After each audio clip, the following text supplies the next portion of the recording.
Let us talk about Leeds United versus Liverpool. Leeds versus Liverpool.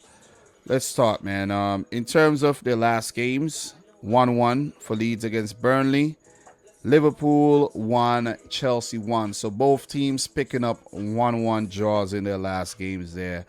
I know the Liverpool fans would have been happy, over the moon, if they were able to pick up a victory over Chelsea. That would have been so good in terms of a psychological edge, but they would have to settle for a point. So they play away to Leeds United. What happened last season when they played away to Leeds?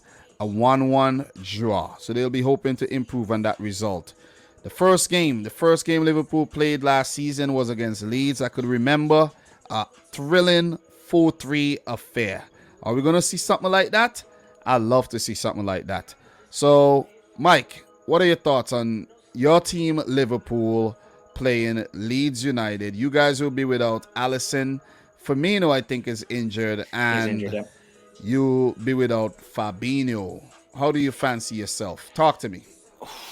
Well, what I remember from last season, obviously the 4-3 was a ridiculous game. And then the 1-1 at Ellen Road, Liverpool took the 1-0 lead. And then in the second half, we got dominated possession-wise. I think it was like 70% possession for Leeds and 30 for Liverpool. And we tried to hang on to the lead the whole game. And then I think Leeds equalized in the 87th minute. Now, looking at Leeds this season, they have the same problems as last season. Their defense is way too open at times, and they play that high line, and then they get paid for it. If they do that against Liverpool, Sadio Mane and Salah will destroy that defense. And Diego Jota, who's been in good goal-scoring form lately. Now, if we talk about the goalkeeping situation, obviously, Alisson, he's not going to play because the Brazilian FA are salty, so we're going to have Kelleher. And I think Kelleher is still a good option. I don't want Adrian. If we have Adrian in goal, then I'm fearing the worst, and it could be an L. But if we have Kelleher, who did well against Ajax last year in the Champions League, he had a great game. I think he made a couple of great saves. And then in the midfield, we'll probably have Thiago, Henderson, Naby Keita, because Harvey Elliott got injured, I think, on under-21 duty, or I think got injured from the Chelsea game, but he couldn't go to under-21. So this is going to be a very high-intense game, I can imagine, because obviously these two teams want to press, play the high lines. Watch for Liverpool if they get a 1-0 or 2-0 lead. They're just going to sit back and invite the pressure from Leeds because they know Leeds are going to play that high-intensity football and that try and press Liverpool high. So watch for that. For Leeds, no Rafinha, big miss. But they got Daniel James. Apparently, he cost $30 million for some reason. I have no clue how Daniel James in this market cost $30 million. That means me, and I'm playing in the 5th division of Finnish football, I cost maybe $5 million then if Daniel James is worth $30 million. But hey, I don't run a football club. Well said, man. Well said. So, look, this is a tricky one. I don't have much questions for you. I don't even have any questions for you here. All right. I think I've asked you most of the questions already. You know what I'm saying? Look, this is a tricky one, man.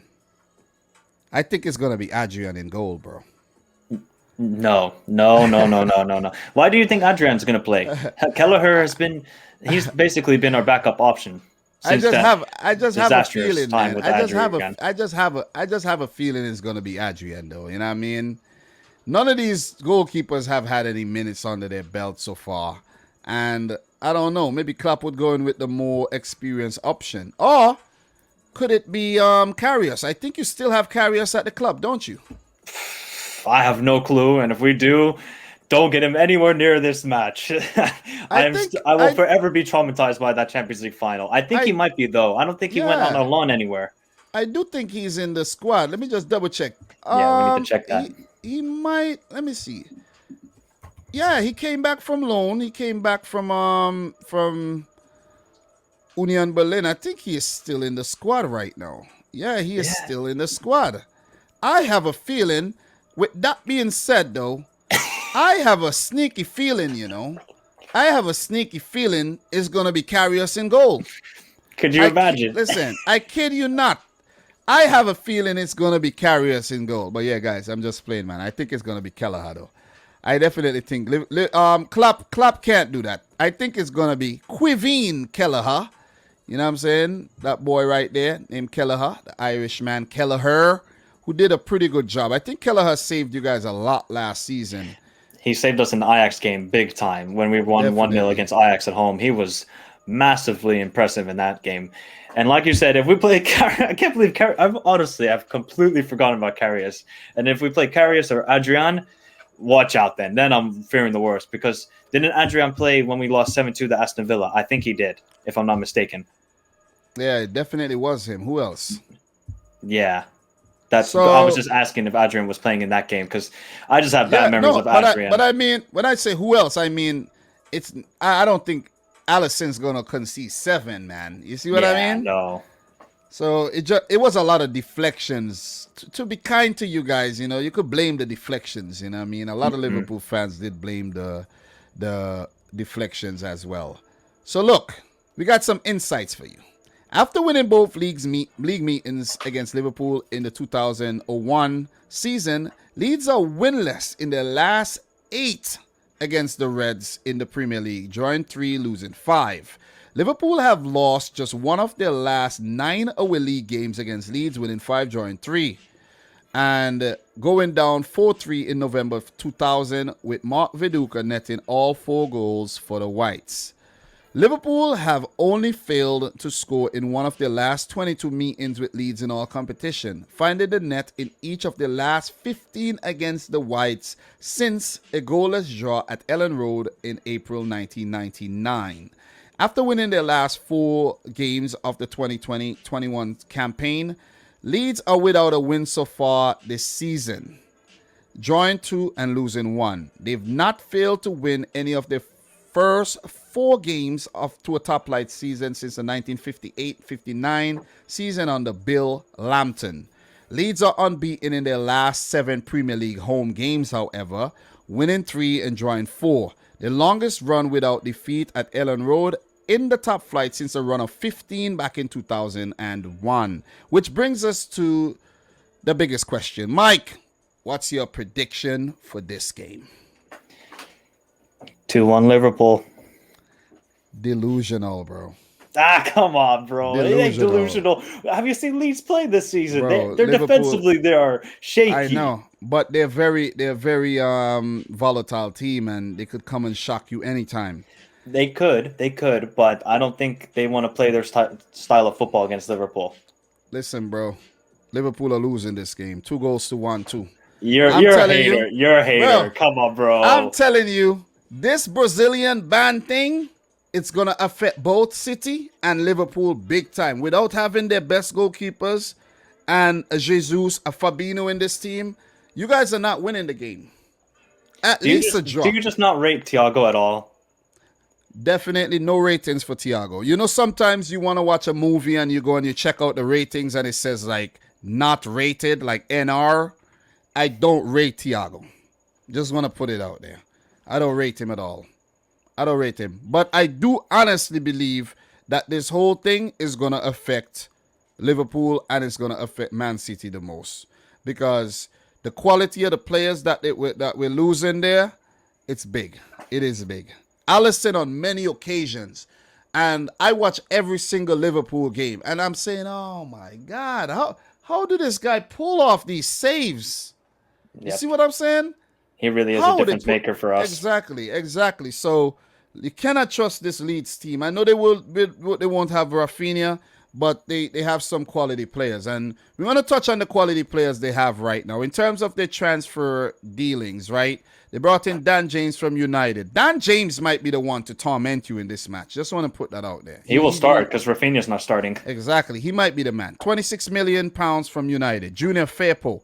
13 million from Barcelona. Jack Harrison finally brought from Man City for 11.5 million pounds. Christopher Clausen from Valerenga for 1.8 million. Those are the incomings. They spent 53 million. In terms of outgoing notable names, I'm only going to touch on the notable names. Ezcan Alioski to Akhali for free, and Pablo Hernandez to CD Castellon in one of those Spanish lower divisions there. Ian Poveda went out on loan to Blackburn. Leif Davis to Bournemouth. Helder Costa went to Valencia on loan as well. And that's it in terms of notable players in terms of outgoings.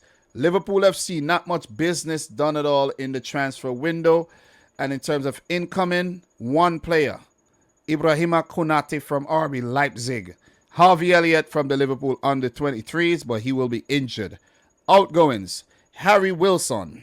Harry Wilson. And he's not from Iceland, He's not Will's son, but you get the point. He's gone to Fulham for £12 million. I don't know how Liverpool managed to swindle teams out of their players, you know what I mean? I really don't know. Ryan Brewster, 20-something million. listen. I really don't understand how Liverpool managed to swindle teams. It's Michael Edwards. But I think isn't Michael Edwards leaving? That is the rumor on the streets. That is the rumor. You know what? All the swindling is done.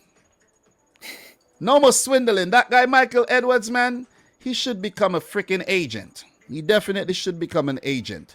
Because all the swindling that he's done, man, oh, man, I'm telling you, man.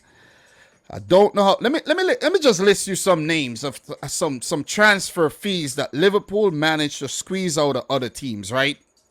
Harry Wilson, not 12 million. That's pretty much it. You're gonna get for him. That's fine. That is fine, right? Liverpool still managed to get £5 million for Jordan Shaqiri, who's always injured, right? Mm. Liverpool got $5 million for Taiwo Owani. That's a fair price because Owani, he's doing the thing for Union Berlin. So good. He'll be in the Conference League as well. But, how did they manage to get 10 million for Dejan Lovren? I don't even understand that one. Right? Well, Zenit wanted to pay for it. Thank you, Zenit. Of course Zenit's going to pay for it. Look at how much they paid Barcelona for Malcolm. Of course. Ridiculous amount of money. I don't know how Zenit have that sort of money. But they're sponsored by Gazprom, so that makes sense. Exactly. So look, Danny Ings to Southampton, 22 mil. Yeah, that's English tax and all. Yeah, I understand that. But this is where it comes in. This is the one I really don't understand, right? The Ryan Brewster deal. Ryan Brewster to Sheffield United. He's not on my list right now because he came through from the under 23 team.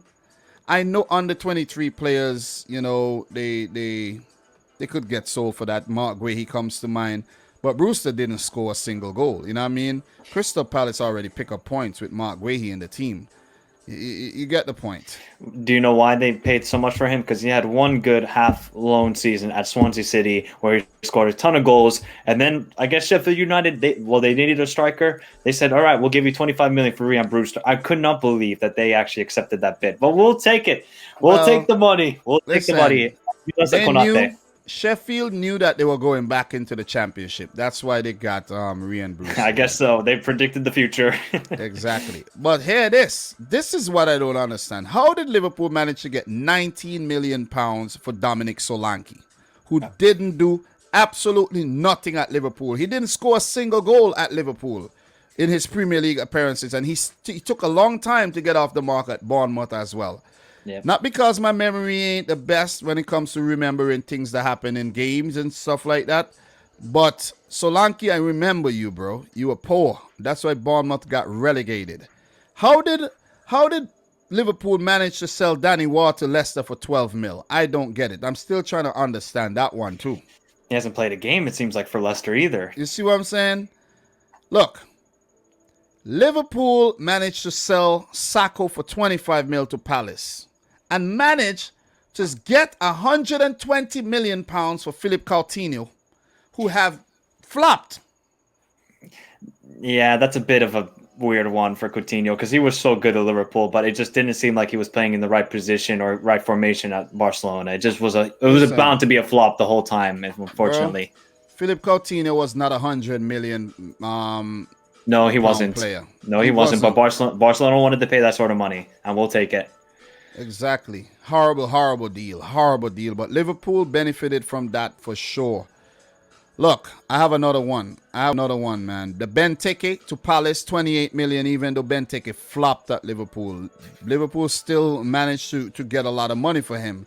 And I have another big one. I have one more. I don't want to linger too much on this one. The last one I have is the freaking Jordan Ibe one to Bournemouth for 16 mil. I don't understand how that one happened. But Jordan Ibe absolutely flopped. What is Jordan Ibe up to these days? He probably not even. Jordan Ibe is 25 years old and without a club. Wow, he's without a club. Yeah, he didn't do Without anything a up. club. He didn't do anything at Bournemouth either. Oh man, poor You know what dude, I'm poor saying? dude. But he was not good. But I would expect him to be at like a League One or League Two, or go maybe to Europe and try your luck. You never know. But we sold him for 15 million. Yep. Bournemouth just wanted to buy all of our players. I guess I thought they would turn out good. It don't work like Exactly. that. You need a manager. Exactly, though.